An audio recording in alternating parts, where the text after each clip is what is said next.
Smart Philo, on parle aujourd'hui de l'autorité. Alors c'est un thème de philosophie, puis c'est aussi un thème de société. On en parle dans l'actualité, de l'autorité à restaurer. On en parle avec Xavier Pavie. Bonjour Xavier. Bonjour Arnaud. Philosophe, professeur à l'ESSEC, directeur du centre Imagination avec un grand M. Et votre dernier livre, Exercice spirituel philosophique aux éditions PUF.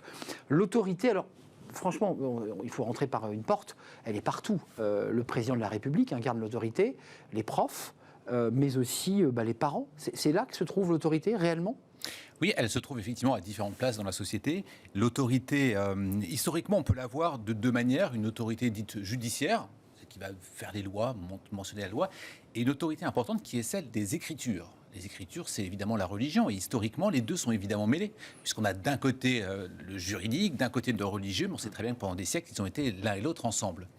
Pour montrer la notion de philosophie et d'autorité, évidemment, toute l'Antiquité, tout l'espace contemporain a évidemment beaucoup travaillé sur la notion d'autorité. J'aime bien citer Pierre-Henri Tavoileau qui cite 3 types d'autorité. Une autorité de savoir, celui qui sait, va avoir une autorité. Il va y avoir une autorité qui est intéressante, qui est celle de la personnalité charismatique, un charisme important qui va effectivement imposer une forme d'autorité, et puis une autorité de victimisation, c'est-à-dire qu'en étant victime, je vais me retrouver dans une forme d'autorité également.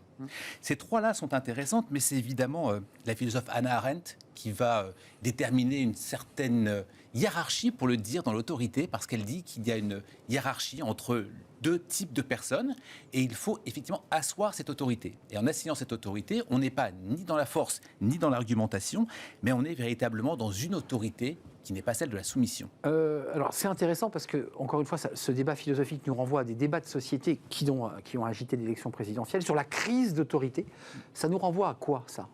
Oui, en effet, la crise d'autorité, et d'ailleurs, c'est intéressant, quand on pose la question à Hannah Arendt, elle répond, on n'a pas à se poser la question qu'est-ce que l'autorité, mais ce que fut l'autorité. Parce que pour elle, dans le monde moderne, il n'y a plus d'autorité.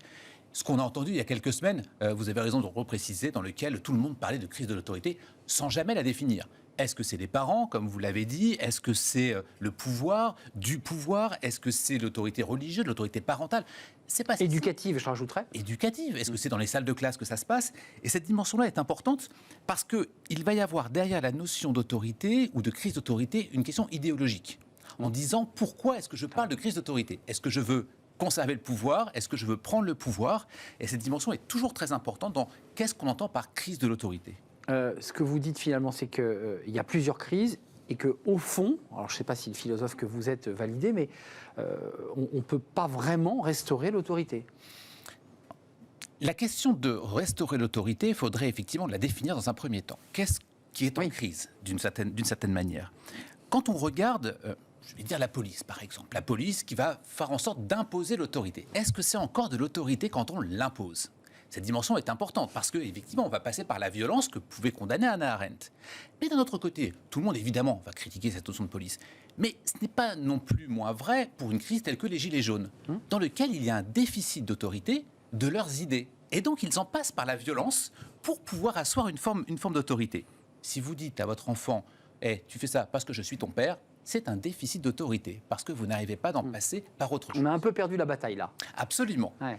Laissez-moi vous raconter rapidement un passage du Petit Prince. Le roi qui effectivement veut asseoir son autorité, son pouvoir, et qu'il dit « mais moi je demande à des individus de m'obéir et j'assois mon autorité ».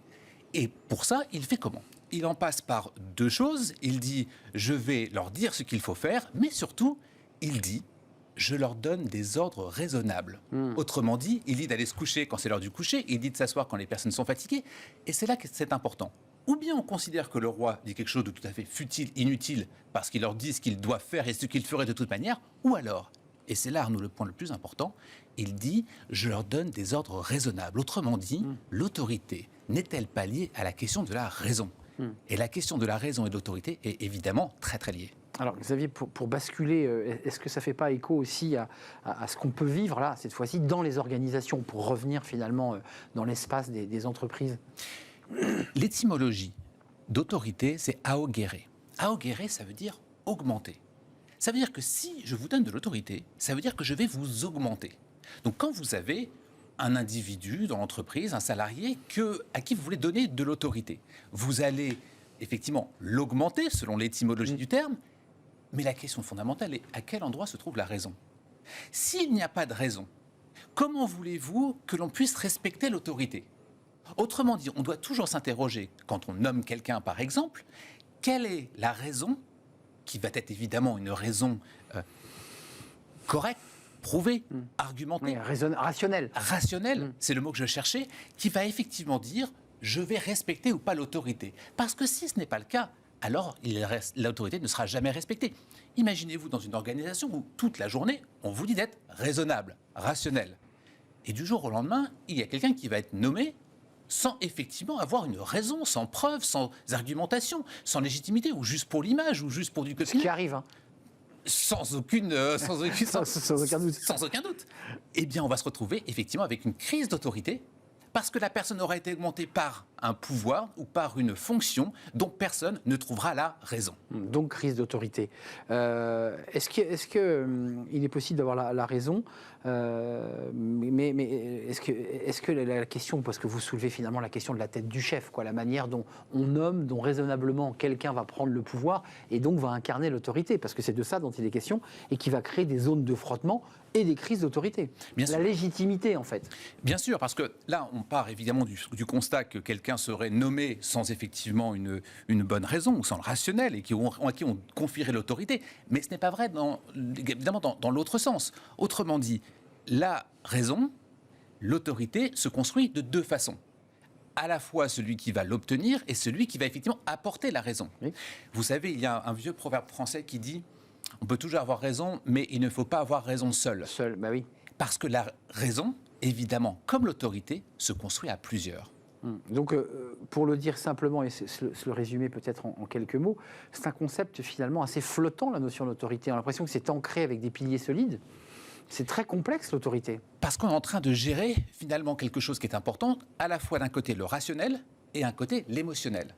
Et donc, dans la question que vous posiez, est-ce que c'est la tête du chef, par exemple, il peut y avoir la notion d'émotion. Oui. Et donc, on doit toujours se ramener sur la raison, mais faut-il encore qu'elle soit présente. Donc, autrement dit, la question de jugement de l'autorité va être, ou l'évaluation de l'autorité, si vous voulez, doit avant tout se faire d'un point de vue rationnel, ce qui permet alors d'évacuer la question de la tête du chef. La tête du chef et des subjectivités qui en découlent. Absolument. Merci Xavier d'être venu nous rendre visite. C'est un sujet passionnant. Exercice spirituel philosophique, votre dernier livre aux éditions PUF. Merci de nous avoir rendu visite. On fait une courte pause. On va retrouver nos invités pour le cercle RH, notre partenaire Un jeune, une solution. 35 000 entreprises déjà engagées autour de cette communauté. Et on va recevoir les deux coprésidents. D'un côté, Thibaut Guilluy, le haut-commissaire à l'emploi et aux entreprises, mais aussi la PDG de Dalkia. Deux coprésidents qui vont nous parler cette nouvelle étape d'engagement des entreprises pour tout simplement créer de l'emploi. Une courte pause et je les accueille juste après.